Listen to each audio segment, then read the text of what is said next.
आम इंतखाबात 2024 के लिए कागजात नामजदगी मुस्तरद या मंजूर होने के खिलाफ अपीलों का सिलसिला जारी। नवाज शरीफ के NA 130 से कागजात मंजूर किए जाने के खिलाफ अपील दायर। दरखास्त गुजार का कहना है कि नवाज शरीफ को सुप्रीम कोर्ट ने ताहयात नाअहल करार दिया, इलेक्शन लड़ने के अहल नहीं। रहनुमा PTI फिरदौस शमीम नकवी की कागजात मुस्तरद किए जाने के खिलाफ अपील। जस्टिस अरशद हुसैन का समाअत से इनकार, मामला चीफ जस्टिस को भेज दिया। शेख रशीद को कागजात नामजदगी पर एतराज की कॉपियां फराहम कर दी गईं। कागजात मुस्तरद किए जाने के खिलाफ हाई कोर्ट ट्रिब्यूनल से रुजू करेंगे। तर्जुमान बानी PTI उमैर न्याजी के कागजात मुस्तरद किए जाने के खिलाफ अपील समाअत के लिए मंजूर। उम्मीदवार 3 दिन तक अपीलें दायर कर सकते हैं। इलेक्शन ट्रिब्यूनल्स में अपीलों पर फैसले 4 से 10 जनवरी 2024 तक किए जाएंगे। उम्मीदवारों की हतमी फहरिस्त 11 जनवरी 2024 को जारी की जाएगी। Chairman PTI barrister Gauhar Khan का कहना है कि PTI का इंतखाबात के बॉयकॉट का कोई इरादा नहीं। सुप्रीम कोर्ट में भी दरखास्त दायर करेंगे। ROs के फैसलों पर अदालतों से इंसाफ की उम्मीद है।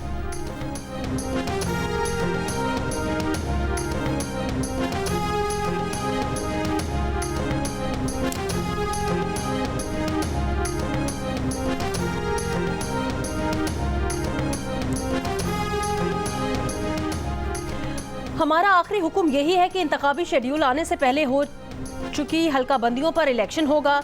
हम इस वक्त कुछ नहीं कर सकते। सुप्रीम कोर्ट के जज जस्टिस मंसूर अली शाह की NA 165 की हल्का बंदी के खिलाफ दरखास्त की समाअत में रिमार्क्स।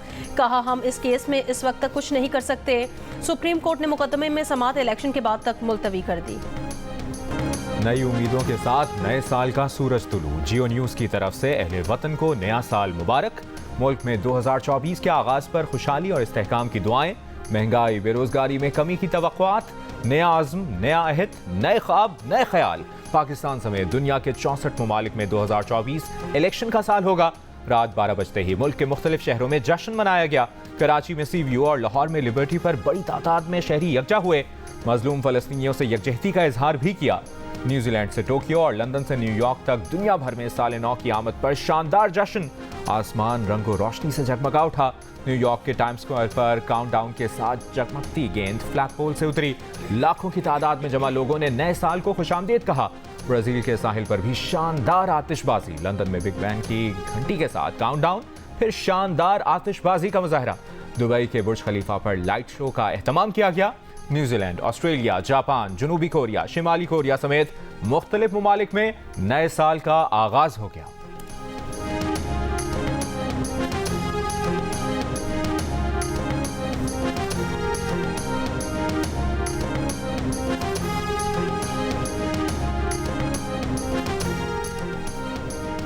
पाकिस्तान स्टॉक एक्सचेंज में नए साल के आगाज पर कारोबार में तेजी का रुझान। 100 इंडेक्स 64,000 की सतह अबूर कर गया। कारोबार के दौरान इंडेक्स में 1500 से ज्यादा पॉइंट्स का इजाफा।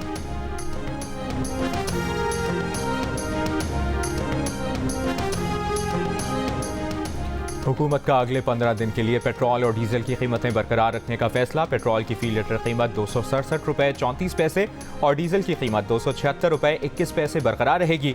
मिट्टी का तेल 2 रुपये 19 पैसे फी लीटर सस्ता हो गया। मिट्टी के तेल की नई कीमत 188 रुपये 83 पैसे मुकर्रर। लाइट डीजल ऑयल 1 रुपया 11 पैसे महंगा करने की मंजूरी दे दी गई।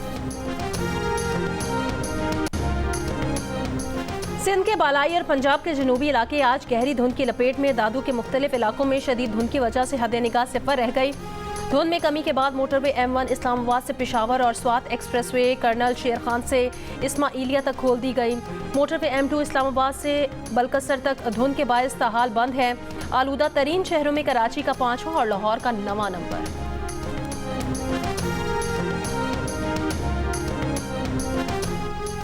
रावलपिंडी की 6th रोड पर मेट्रो बस का ट्रैक टूटने से शिकाफ पड़ गया। बड़े बड़े पत्थर जमीन पर आ गिरे। इंतजामिया ने थोड़ी सी मरम्मत करके मेट्रो बस चला दी।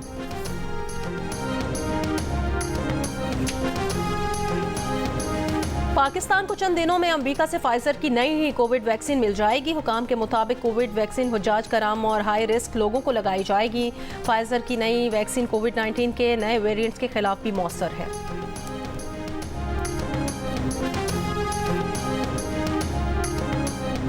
नया साल शुरू होते ही बच्चों की मौज मस्तियां खत्म।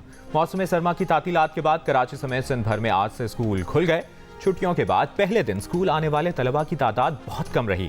सोशल मीडिया पर छुट्टियों में तौसीह के जाली नोटिफिकेशन फैलने के बाद पाबंदी के बावजूद नए साल के आगाज पर कराची के मुख्तलिफ इलाकों में हवाई फायरिंग, जख्मी अफराद की तादाद 30 हो गई। खवातीन और बच्चे भी शामिल। हवाई फायरिंग और हुल्लड़बाजी के इल्जाम में 65 अफराद को गिरफ्तार कर लिया। हुकूमत सिंध ने हवाई फायरिंग पर इक़दाम कत्ल का मुकदमा दर्ज करने का ऐलान कर रखा है। लाहौर में न्यू ईयर नाइट पर गैर कानूनी असलहे के 32 मुकदमा दर्ज, 36 मुल्जिमान गिरफ्तार।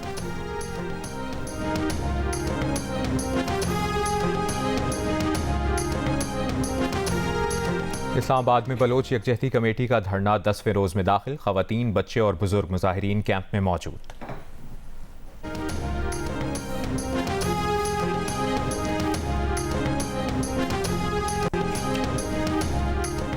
साले 9 पर भी गजा में हर तरफ अंधेरे, फजा में अफसरदगी, फलस्तीनी गमों से चूर। दुनिया में रात भर जश्न और गजा पर बारूद की बरसात जारी रही। जिला जैतून में बमबारी में मुतादिद शहरी शहीद और जख्मी। अलमगाजी पनागुज़ीन कैंप में घर पर इसराइली ड्रोन हमला किया गया। ड्रोन हमले में मुतादिद शहरी जख्मी, अक्सरियत तादाद बच्चों की है। नसायरत पनागुज़ीन कैंप में इसराइली हमले में मुतादिद अफराद जख्मी हुए। खान यूनिस के मरकज़ में शदीद ज़मीनी लड़ाई जारी। इसराइली हमलों में शहीद फ़लस्तीनियों की तादाद 21,800 से तजावुज़ कर गई। मगरबी किनारे के शहरों कलकलिया, नाबलस, अल खलील, जनीन में भी इसराइली छापामार कार्रवाइयाँ। Council on American Islamic Relations ने कहा कि अमेरिका को इसराइली वज़ीर ख़जाना के गजा से फ़लस्तीनियों की बेदखली से मुतालिक बयान को मुस्तरद करना चाहिए।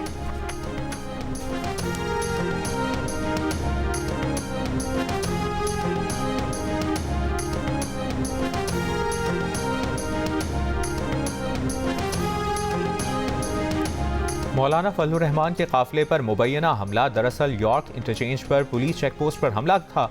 आरपीओ डेरा इस्माइल खान नासिर महमूद कहते हैं फायरिंग मौलाना के काफिले पर नहीं हुई। सरबराह JUI मौके पर भी मौजूद नहीं थे।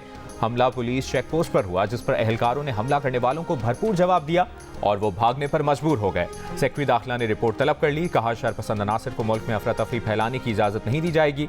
इससे कबल मौलाना के भाई उबैदुर रहमान ने भी कहा था कि फायरिंग मौलाना फजलुर रहमान पर या उनकी गाड़ी पर नहीं हुई। फायरिंग के वक्त मौलाना घर पर थे, जबकि तर्जुमान JUI असलम गौरी ने दावा किया था कि DI खान में मौलाना फजलुर रहमान के काफिले पर 2 अतराफ से फायरिंग की गई है।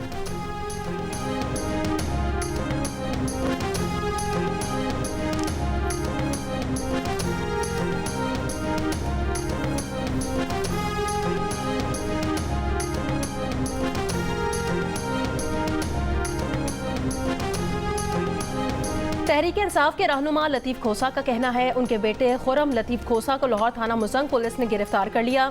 हमें PTI की वजह से निशाना बनाया जा रहा है। पुलिस ने कहा खुरम लतीफ़ के खिलाफ थाना मुजंग में सब इंस्पेक्टर की मुद्दत में मुकदमा दर्ज है। खुरम लतीफ़ खोसा ने 15 से 20 वकला के हमरा पुलिस एहलकारों को ज़दोकोब किया।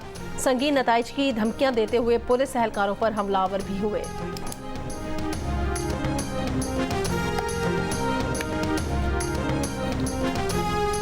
बुहराए अहमर में यमनी हौथियों की कश्तियों का डैनिश कंपनी के जहाज़ पर हमला। अमरीकी सेंटकॉम के मुताबिक हौथियों ने जहाज़ की मदद के लिए आने वाले अमरीकी हेलीकॉप्टर पर भी फायरिंग की। अमरीकी हेलीकॉप्टर की जवाबी फायरिंग से हौथियों की 3 कश्तियां डूब गईं। यमनी हुक्काम के मुताबिक अमरीकी हमले से 10 हौथी जंगजू जाँ बहक और 2 जख्मी हो गए। हौथी ग्रुप ने कहा कि कश्तियों को निशाना बनाने वाली अमरीकी फ़ौज को नताइज भुगतना होंगे।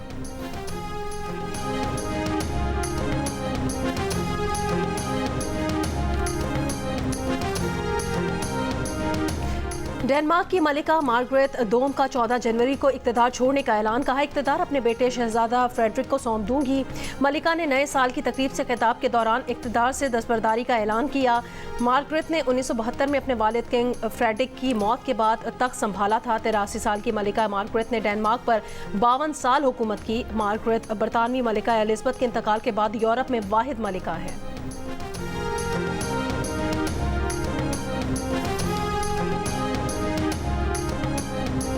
पाकिस्तान क्रिकेट टीम सीरीज का तीसरा टेस्ट खेलने सिडनी पहुंच गई। स्क्वाड आज से आखिरी टेस्ट की तैयारी शुरू करेगा। सिडनी में बुध से शुरू होने वाले टेस्ट में पाकिस्तान टीम में 2 तब्दीलियों का इम्कान। साइम अयूब को इमाम उल हक और साजिद खान को हसन अली की जगह फाइनल 11 में शामिल किए जाने का इम्कान।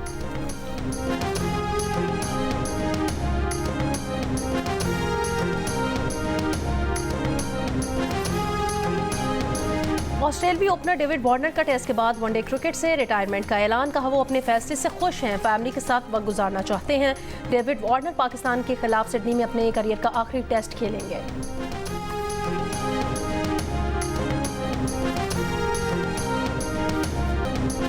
नया जज्बा, नया आज़्म, नए इरादे। पाकिस्तानी और भारतीय शोबे सितारे भी नए साल पर पुरजोश, मुल्क की तरक्की और खुशहाली और नेक ख्वाहिशात के पैगामात दिए। और हंसाया भी रुलाया भी, इनके किरदार आज भी यादगार। कॉमेडी किंग रंगीला को नहीं भूले पर इस्तार, आज उनका यौम पैदाइश मनाया जा रहा है।